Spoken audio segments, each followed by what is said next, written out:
gobolka Jiroolka Sheekh baan ku soo qaadanaa bishii ay tahay 18 bishii 8aad 2021 waxaa la rabaa ummadda Soomaaliyeed bal inay isla meel dhigto doorashooyinkii loo ballamay iyo waqtigii loo ballamay iyo heshiiskii lagu heshiiyey doorasho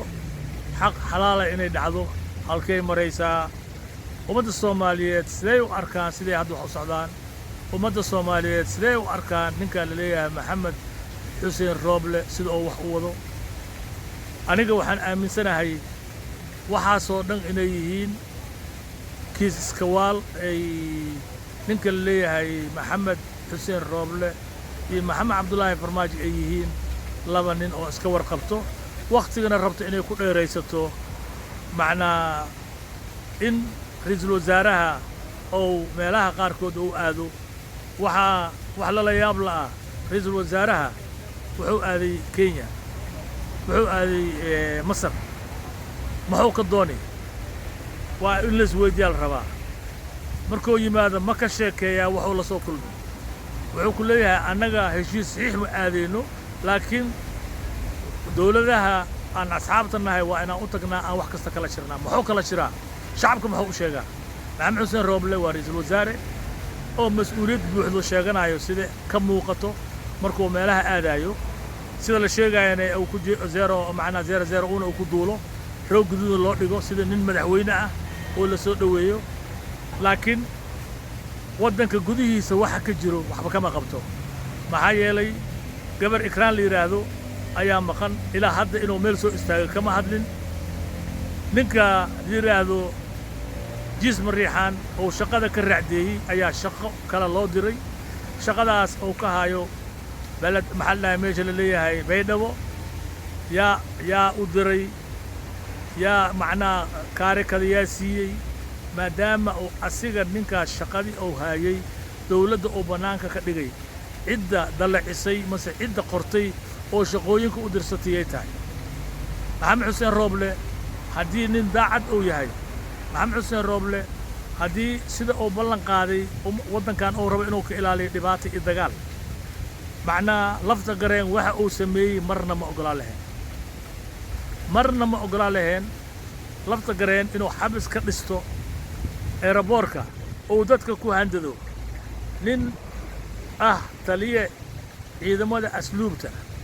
inuu iska baxo meeshaas tago oo dadku u ribeeyo oo dadku waa inxira uu yiraahdo oo station ay ka dhex samaystaan meesha la leeyahay aeroboorka shaati gaduud oo nin alla ninkii is yiraahdaan arrimihiina uu ku soo socdaa ay ku xiraayaan Maxamed Xuseen Diiriye muxuu wax ugu dhihi waayey Maxamed Xuseen Diiriye Somaliland waxaa ka hadashay dadka banaadir degan oo dhan waxaa ka hadleen odayaasha waxaa ka hadleen siyaasiyiinta waxaa ka hadleen cid kasta ayaga markii hore heshiiyey waxay ku heshiiyeen 4 inay u qaataan ay bal ayaga wax iska dhex doortaan saddexdan jinni baaska ah oo keentay halkee geysay halkee u socotaa marka annaga ha noogu sheekaynin aniga iyo Maxamed Cabdullaahi Farmaajo waa dagaalsannahay dhibaato naga dhaxayso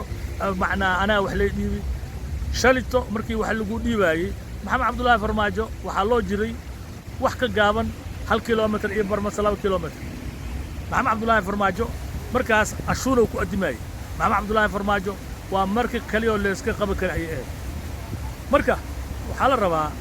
ummadda Soomaaliyeed inay si fiican u fiiriso ninka la leeyahay Maxamed Xuseen Rooble habka u shaqeynayo habkee waa inaan fahamnaa Maxamed Xuseen Rooble habka u shaqeynayo waa inaan fahamnaa Maxamed Xuseen Rooble hadduu yahay nin oo adduunkii oo dhan ku aaminay jagadan si Muqdisho ay dagaal uga dhicin waxaan filayaa asiga inuu koow ka yahay inuu dagaal ka dhaco inuu rabo Maxamed Cabdullaahi Farmaajo oo nin meeshaan ay ugu dhamaatay oo loo sheegay oo indihiisa ku quustay oo 2 sano inuu ku darsaday rabay inuu dadku ku xoogo laga diiday arkay asiga yimid yiri aniga ayaa mas'uuliyad qaaday mas'uuliyad waxa ma u qaaday in station laga sameeyo oo dadka lagu handado waa aragay sidii galmudug wax looga soo doortay waa aragay sidii wax looga soo doortay Puntland waa aragay Jubbaland sidii wax looga soo doortay waa aragay meesha la leeyahay Hirshabeelle ilaa hadda wax laga soo doortay male wixii uu isku laba qasiyiin waa u jeediyaa in hiiraan ay dhibaato ka taagan tahay aan xildhibaan laga soo doori karin halkee loo socdaa halkee wakhtiga la iskaga dhuminaa halkee wakhtiga in lagu dhumiyo la rabaa marka ninka la leeyahay maxamed xuseen rooble waa nin u iibsan sida aniga aaminsanahay ninka la leeyahay madaxweyne farmaajo waxaa kaloo i soo gaaray aan rabaa inaan warkaan raaciyo ninka la leeyahay cabdulaahi maxamed nuur horta bini aadanka waxaa loo baahan yahay inuu abaal leeyahay bini aadanka waxaa loo baahan yahay inuu fahmaayo meeshuu shalay joogo iyo meeshuu maanta joogo bini aadanka waxaa loo baahan yahay war ninka wax kaa dhigay oo shalay adiga wax kaa dhigay in aad uu dadka kaaga macnaa muuqdo aad dadka ka aragtid xataa haddaad wax u samayn karin laakiin aad sheegtid hadda wararkaa waxay i soo gaarayaan maadaama sheekh shariif ou goostay sanadkaa inuu baarlamaan soo galo oo talkiisu u tegey oo ka dhammaystay in uu rabo inuu noqdo